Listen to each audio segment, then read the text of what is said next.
Kumusta, mahal kong mga taga-subaybay, tinatanggap ko kayong lahat sa aking channel. Narito muli ako na may kahanga-hanga at kapansin-pansing video. Mga salitang puno ng papuri mula sa Ken Yaman hanggang sa imahe ni Azgay Girl. Love confessions from Ken Yaman. Details about the subject will be in my video. Maaari mong ipagpatuloy ang panonood sa aming channel para sa mga pinakabagong post. Si Yaman at Azgay Girl, isa sa pinaka-pinag-uusap ang mag-asawa sa mundo ng magazine, ay laging nasa agenda sa kanilang mga relasyon at karera.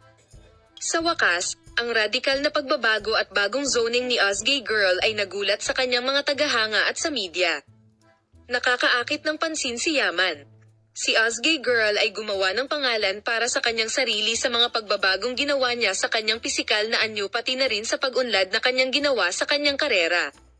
Kamakailan, hindi lang nagme-makeup ang aktres kundi nagkaroon din ng kakaibang sigla at estilo.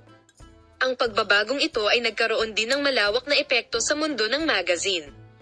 Sa kanyang unang pahayag tungkol sa radikal na pagbabago ni Azgay Girl, sinabi ni Ken Yaman, "Nasusunog ka." Ang komentong ito ay nagulat sa mga tagahanga at media at pinag-usapan ng marami.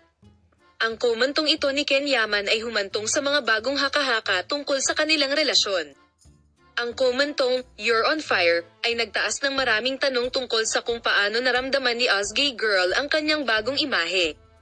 Upang ihayag ang kahulugan sa likod ng komentong ito, nagsimulang gumawa ng detalyadong mga haka-haka ang mundo ng magazine tungkol sa relasyon ni Ken Yaman at Azgay Girl.